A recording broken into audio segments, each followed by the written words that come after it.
राहुल और अर्जुन, दो घनिष्ठ मित्र जो कॉलेज से हाल ही में ग्रेजुएट हुए थे, हिमालय की घाटियों में ट्रैकिंग करने निकले। यह उनका सपना था, प्रकृति की गोद में एक रोमांचक सफर। वे उत्तराखंड के एक दूरस्थ गांव मालवन पहुंचे, जहां से उनका ट्रैक शुरू होना था। गांव के बुजुर्गों ने उन्हें चेतावनी दी, घाटी के उस पार मत जाना, शाम ढलते ही वहां परछाइयां चलती हैं। राहुल हंसते हुए बोला, बाबा, हम डरते नहीं, मोबाइल, टॉर्च और नक्शा सब है।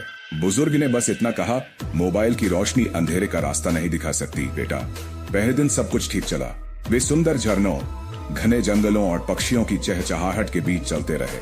लेकिन दूसरे दिन अचानक मौसम बदल गया, बादल घिर आए और ट्रैकिंग ट्रेल का रास्ता धुंध में गुम हो गया। जीपीएस काम करना बंद कर चुका था। अर्जुन ने कहा, शायद हमें वापस मुड़ जाना चाहिए।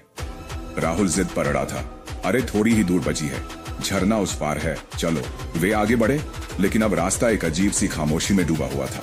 न पक्षियों की आवाज, न पत्तों की सरसराहट, सिर्फ उनके अपने कदमों की आवाज। धूप ढल चुकी थी, तभी दूर एक टूटी फूटी हवेली दिखाई दी। ठंड और अंधेरे में कांपते हुए वे वहीं रुकने का फैसला करते हैं।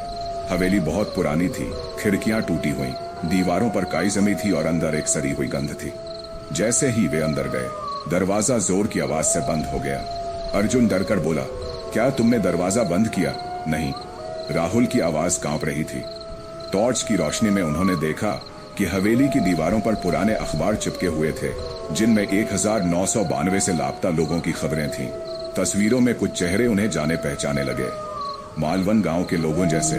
अचानक एक कमरे से किसी के रोने की आवाज आई। दोनों डरते डरते उस तरफ बढ़े। दरवाजा थोड़ा सा खुला था। राहुल ने उसे धक्का दिया। कमरे में एक बूढ़ी औरत बैठी थी, बिल्कुल शांत, बिना हिले। आप यहाँ क्या कर रही हैं? अर्जुन ने पूछा। बूढ़ी औरत ने धीरे से कहा, तुम भी चले जाओगे जैसे बाकी गए। अर्जुन पीछे हटा, हमें जाना होगा। तभी अचानक बत्ती चली गई, टॉर्च बंद हो गई और चारों तरफ अंधेरा छा गया। अंधेरे में हवेली की दीवारों से खुरचने की आवाजें आने लगी। लगा जैसे दीवारें सांस ले रही हों। किसी तरह वे दोनों बाहर भागे, लेकिन बाहर आकर देखा, हवेली तो थी ही नहीं। जहां अभी अभी वे थे, वहां सिर्फ एक उजड़ी जमीन थी और एक टूटा फूटा बोर्ड, यहां आना मना है। 1992 की घटना के बाद ये इलाका बंद है।